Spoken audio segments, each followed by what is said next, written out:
Good morning, everybody. Have you ever had a hard time getting someone's attention? I'm specifically talking about maybe you had a problem and you needed someone to intervene with that problem, and so you were trying to get their attention, but you just couldn't.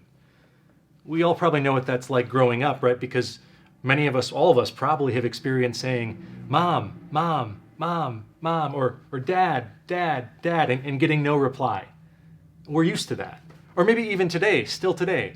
Maybe in your place of work, you have a boss who you need to intervene with some sort of issue you're facing, and so you send him an email or you send him a text and you try to get his attention, and you need some help, but he doesn't reply, or he's too busy, or he doesn't have time for you, he's indifferent to what your situation is. We probably all know what it's like to need some help and to try to vie for attention and just not get it. And here in the book of Psalms, in Psalm 120, the very first song of Ascent that we have in our Bible, the person who wrote this, the author, he desperately needed some help. And so he can relate to kind of what we're feeling. And I'm just going to read through, if you want to even bring out your Bible right now, it's Psalm 120. It's very short, only 7 verses, and I'm going to read it all right now. Let's hear it together. Notice what this author says. We don't know who it is.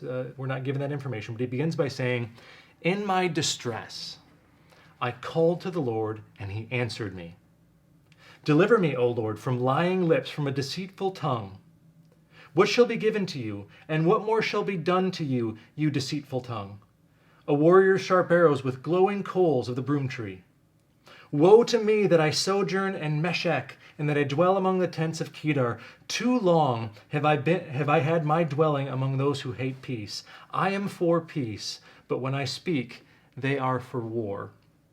Okay, so what's the problem that this person who wrote this song is facing?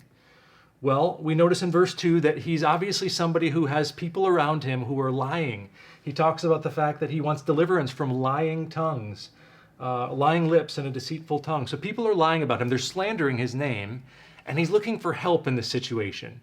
And we know that it's such a bad situation that for him, he just wants peace. He says in verse 7, "I'm for peace, but when these people speak to me, they're for war." This is definitely causing a major crisis in this person's life. It's a major problem. This is why he begins by saying, "In my distress." He's distressed. And so in the midst of all this, this person, he's feeling like he's an outcast. He says in verse 5, woe to me that I sojourn in Meshech, and I dwell among the tents of Kedar." What's he saying? Well, these are two different places that were actually outside of Israel territory.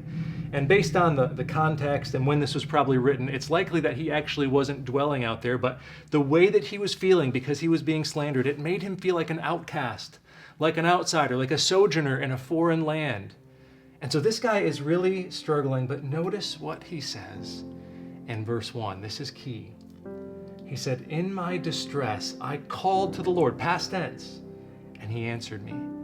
You see, what the psalmist is saying here is anytime in the past that he was struggling or he was in distress, he called to the Lord, the one who actually could intervene, and God would answer him every time.